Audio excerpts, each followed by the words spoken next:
Nous allons passer à la discussion générale et nous commençons avec Madame Véronique Louwagie pour 10 minutes.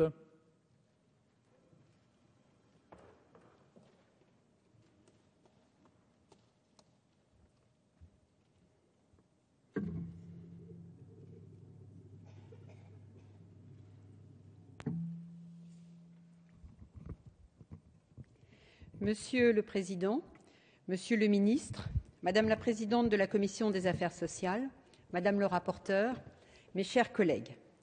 Suite aux mouvements sociaux intervenus à La Réunion et dans l'ensemble des départements d'outre-mer en 2009, notre majorité avait instauré dans le cadre de la loi du 27 mai 2009 pour le développement économique des outre-mer un bonus exceptionnel qui a ainsi permis de soutenir le pouvoir d'achat des ultramarins les plus modestes.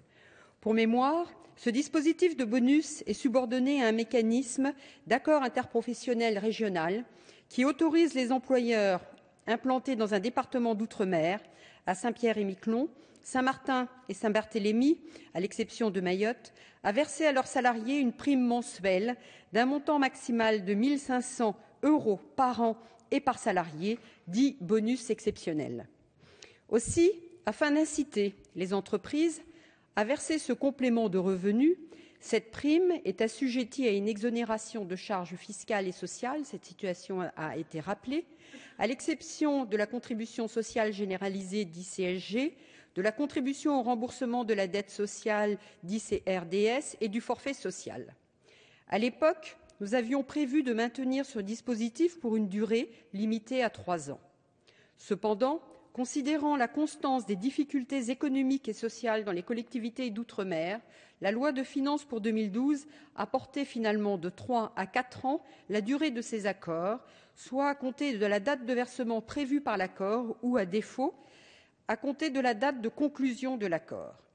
Au cours de l'année, nous arriverons donc au terme de cette prorogation et, en application du droit en vigueur, le régime d'exonération dont bénéficient aujourd'hui des dizaines de milliers d'ultramarins est appelé à disparaître.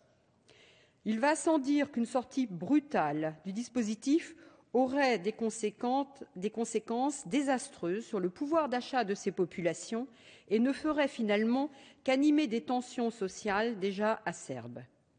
En effet, régulièrement, les collectivités ultramarines connaissent des mouvements sociaux qui visent à dénoncer un climat social et économique extrêmement difficile. Il faut savoir que dans ces régions, les prix des produits alimentaires sont de 30 à 50% plus élevés que ceux pratiqués en métropole, alors que le revenu moyen des ménages domiens est inférieur de 38% à celui des ménages hexagonaux.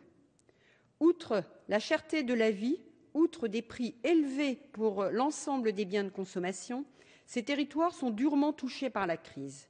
Le chômage et donc les risques d'exclusion que cela représente.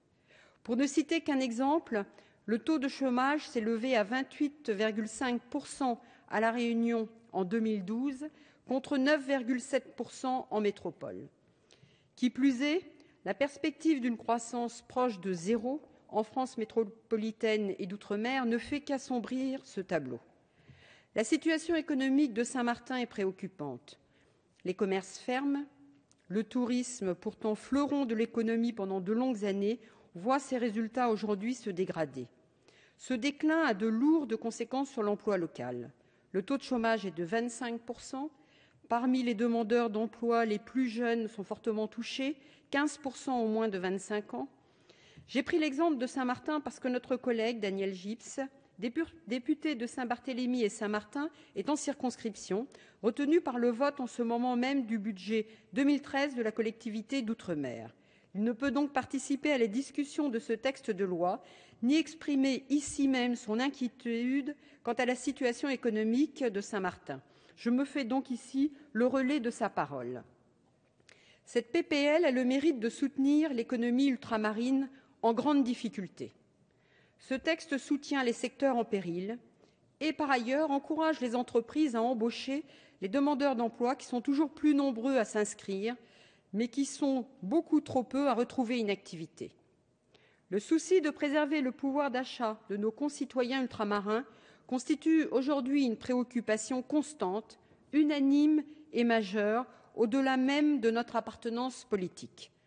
Nous ne pouvons qu'approuver la prorogation du régime social du bonus exceptionnel en outre-mer.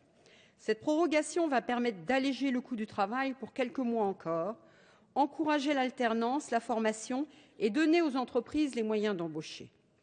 Toutefois, je note que le gouvernement a agi avec une grande maladresse. Je souhaiterais rappeler à notre Assemblée que votre gouvernement a repoussé, à l'occasion des débats sur le projet de loi de finances pour 2013, un amendement du sénateur Vergès visant justement à proroger ce dispositif.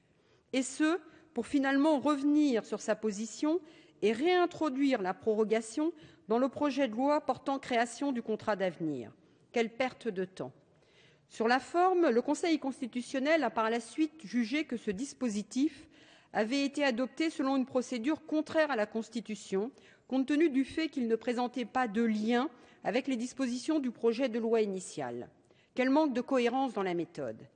Il est trop souvent donné l'impression qu'une action en escalier, alors que sur des sujets prégnants et urgents comme le pouvoir d'achat, il serait utile que l'examen parlementaire puisse emprunter un escalier mécanique. Quel est votre sentiment, Monsieur le Ministre, sur ces subtilités qui échappent à la compréhension de nos concitoyens? Au lieu de tergiverser, ne faudrait-il pas plutôt envisager des mesures pérennes et structurelles pour pallier durablement aux difficultés en outre-mer et soutenir l'activité économique? Notre Assemblée examine cet après-midi une proposition de loi qui vise à proroger d'une année, soit jusqu'au 31 décembre 2013, le régime social du bonus exceptionnel outre-mer créé en 2009 par la majorité précédente. Au Sénat, la Commission des affaires sociales a prévu de compenser l'exonération induite par le dispositif, par le budget de l'État et plus précisément par les crédits du programme Emploi outre-mer de la mission Outre-mer. Notre commission, et cela a été rappelé par Madame le rapporteur, a examiné sans modification cette proposition de loi. Au vu du contexte économique et social difficile en outre-mer, il est indispensable de maintenir ce dispositif dont l'intérêt social est incontestable. Pour ces raisons, le groupe UMP est favorable à la prorogation de ce dispositif et votera donc favorablement ce texte. Je vous remercie. Merci Madame la députée.